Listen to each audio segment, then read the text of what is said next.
Hey everyone, this is Nick from Mech Warehouse, and today we're back with weekly update number 145. Jump right into it with week in review. This is where we talk about what's been going on in the warehouse, things that are coming up, stuff like that. And let's start off with, I guess, the bad news of the week. It's kind of a rough week, had a rough start to it, and, stuff going on. And so the biggest news this week, I guess. So a couple weeks ago, I think it's about a couple weeks ago, Dylan basically put in his notice. Was kind of a long time coming, known about his plans for well over a year, I think. Basically his plans to move back out, be near family out in Arizona. So that's totally cool. Knew about that a while ago. We've been kind of planning for that and trying to be in a place to be ready for that. So that's not a big deal. But what was a bigger deal is Brent putting in his notice unexpectedly on Monday. And so that short term, the timing of that kind of sucks because he was going to kind of move up to fill Dylan's shoes and would have a really experienced full-time person to be able to lead the warehouse and keep things going, which is really something we kind of need right now. So it's put a little bit more pressure on the hiring side. The good news is we did make an offer and had it accepted for a new warehouse person, new minion on Monday. Or was it Monday? Tuesday? I think it was Monday. It's been a crazy week. On Monday, and so we got one in. We are now hiring two because we got those two positions to fill. And so we're still interviewing for that second position. Hopefully we'll find another good person, and hopefully at least one of those people, if not both, will be ready to kind of step up and fill those shoes as quickly as possible. Obviously it takes some time. I'm a little bit concerned about the short to medium term impact on things like our capacity to pack and ship orders, because Dylan and Brent are two heavy hitters when it comes to packing, and it takes some time to build somebody up to that ability. It's not something that you train somebody and overnight they're able to pack at like the full rate that a experienced packer can pack at. So it'll take at least a month or two to get somebody up to that speed. I'm confident we'll be able to get somebody there. The candidate that we made an offer to, Alex, seems like a solid individual. Otherwise, we wouldn't have offered the position to him, obviously. So hopefully he's able to step up, and whoever the second person is as well. And we'll get there. We'll figure it out, and it'll just be put a little bit more pressure on me in the short term to help with continued training and managing some of that stuff, because while someone's learning the ropes for that part of the job, they're not obviously going to be in a position to be able to lead and run the warehouse and do all the other things at the same time. So like I said, we'll figure it out. I'm confident that we'll get there. It's just going to put a little bit extra pressure on the next month or two, which is unfortunate, but it is what it is. Next up, Redacted. So we got the redacted entries in. The deadline was last week. The video went up on Wednesday, and that video has all of the entries for both the open and out of the box categories, as well as the judges' entries as well. So if you haven't yet, go over to that video, watch it, and comment with your votes for which entries you like for the public voting part of the contest, especially for the judges' entries, because that's purely based on public vote. And definitely check that out. Our plan currently is to announce winners at NEMMEC, and then we'll put out a video with the winners that were selected on Tuesday, I think, following NEMMEC is the current plan. So look forward to that. We'll probably try to do some sort of live thing when we're doing the awards for NEMMEC at the same time, so people will be able to find out immediately if they're not able to be there. Speaking of NEMMEC, that's now less than 2 weeks away. It's kind of crazy. It feels like it's been coming super fast, coming like a Mack truck right at me. It'll be relieving when it's over, I think, because there's just been so many loose ends. Almost all of them are figured out. There's only a few small things to figure out at this point, I think. The unfortunate one is I was hoping to be able to get a food truck. Haven't been able to get a food truck. Apparently there's not that many around, and maybe I should have been directly calling them earlier or something. My efforts to get a food truck haven't really worked, so I'm trying to figure out a solution for that. It might just be that people have to go out, get their food, or DoorDash stuff here or whatever, and we'll try to help people arrange that if they need to during the event. Also, for NEMMEC, the Best of Show and the Nick's Pick Awards did arrive. I haven't opened the box yet. We'll probably do that right after I finish filming this, and we'll cut in some footage of the unboxing of that and checking those out. Hopefully they came out good. We'll find out. It's a mystery.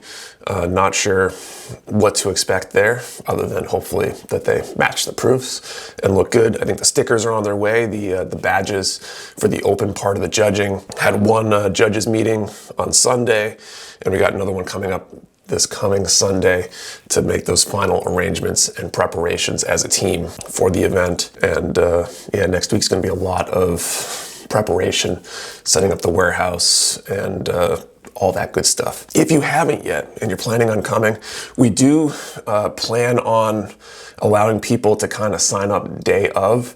It might be still via a link on the website, just to minimize the amount of cash we have to take in on hand. We might still have a capacity to take cash, but I would highly recommend paying online and pre-registering beforehand if possible, because it will speed up your entry into the venue. We're gonna end up having kind of like two lines, one for people who haven't pre-registered or pre-registered day of versus people who registered ahead of time. And you'll essentially have to go in one line and then back into the other line in order to get in, is the current way things are looking like they'll be for anybody who didn't pre-register. And we want to make things as smooth and quick as possible to get everybody into the event and not have people waiting in line forever, things like that. So that'll help you out, help you get in faster if you do pre-register. Finally, we are running a weekend sale this weekend. The sale is a 15% off select items. I don't know what the code is right now, but whatever it is will probably appear across the bottom of the screen or something like that, or somewhere else. We'll see where Ethan puts it. So take advantage, stock up this weekend, and if you're coming to NEMMEC, feel free to schedule as a local pickup and pick it up in a week and change. All right, so that's done.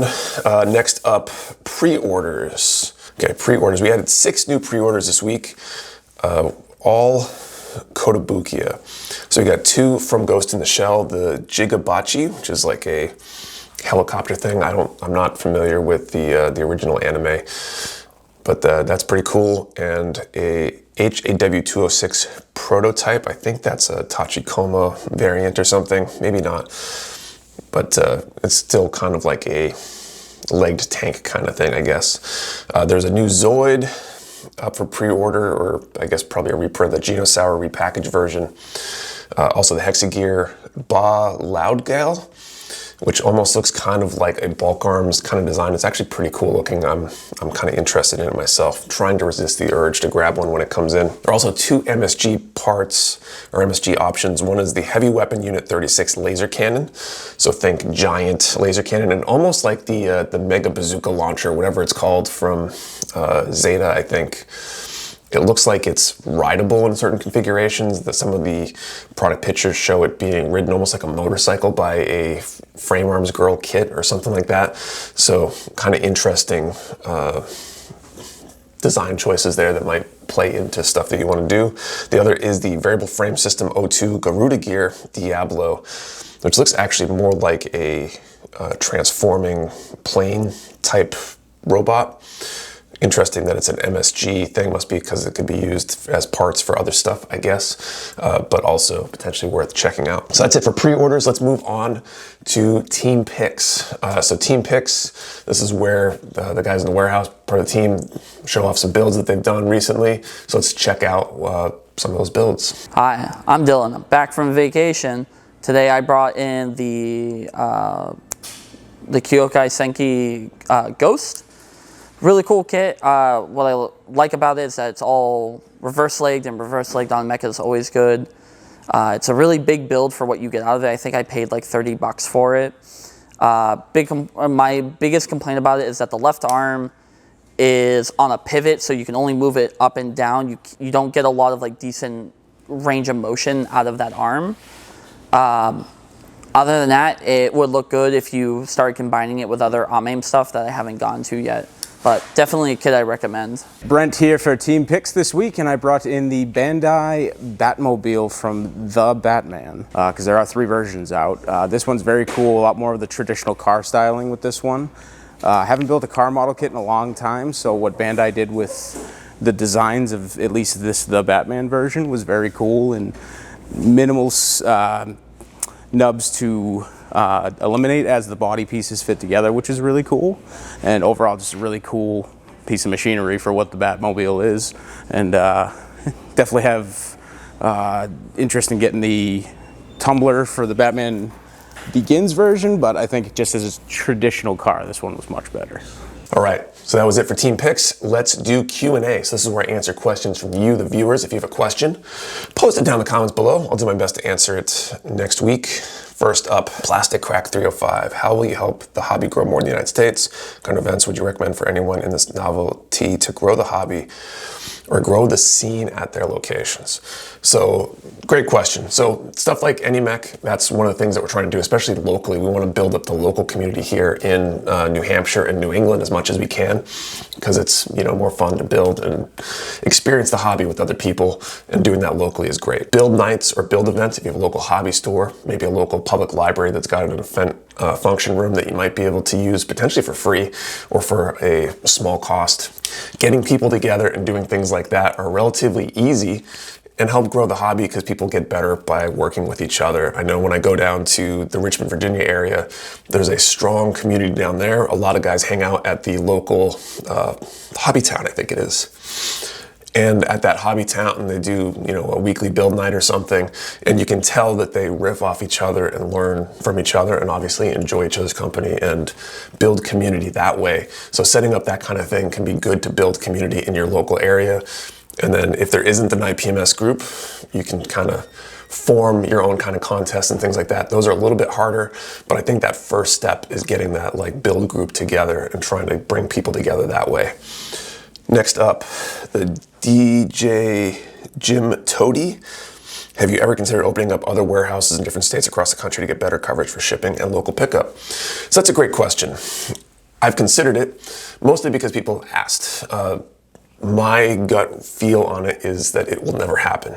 The reason for that is multifold. One, we don't charge sales tax. That's because New Hampshire doesn't charge sales tax, and we don't have a nexus in any other state. If we had locations in any other states, we would have to charge sales tax to every order shipped to that state. The logistics of running one warehouse is a pain in the butt. There's a lot of stuff going on here. It is way harder than I think I anticipated when I started. It is not an easy thing. Multiply that by multiple warehouses, and it doesn't just grow linearly, you know, twice as hard with two warehouses. I think it grows exponentially, like 4 times as hard with two warehouses, as far as I know. So I don't think the benefits outweigh the costs. I've thought about some other things, like trying to affiliate with local groups to allow for like a local pickup option where we would just ship a bunch of orders together somewhere and things like that. But even that seems like a lot of work, and it'd be hard to figure out those locations and stuff like that. But who knows? Who knows what the future holds? I didn't think I would be where I'm at right now a few years ago when I started this. So I can't really tell you what the future holds right now. Great question though. Next up, Plastic Germs. What 2 Gundam universes would you like to see cross each other? That's a great question. So, I don't know, probably just because like UC is so big and has so much stuff in it, and I like Gundam Wing and a lot of those designs, and I think it'd be interesting to see like the Gundam Wing designs crossed over with Universal Century. I think I've seen people do kit bashes that essentially try to approximate that. I think that would be really cool. Fun question. What is the one thing you regret spending money on? Man, there's probably so many things. Probably food that's empty calories that made me feel gross afterwards. I'm trying to think what the big one is that I regret spending money on. Probably I have a few pieces of lawn equipment that I never use, like I forget what it's called, but it's essentially like a sprayer, push behind sprayer to spray like weed killers on your lawn. I think I've used it like once or twice, and it was way too expensive for what it is, and I haven't gotten around to trying to sell it on Craigslist yet. So that's probably it. There's probably plenty of things I regret spending money on though. Ultimately, I mean, you only have so much money. You can only make so much money so fast. And unless you have, FU money to do whatever you want with, there's always going to be something that you spend it on that you don't really want. So I think that's it for questions. If you have a question you want answered, post it down in the comments below. I'll do my best to answer it next week. Thank you for watching. See you next time.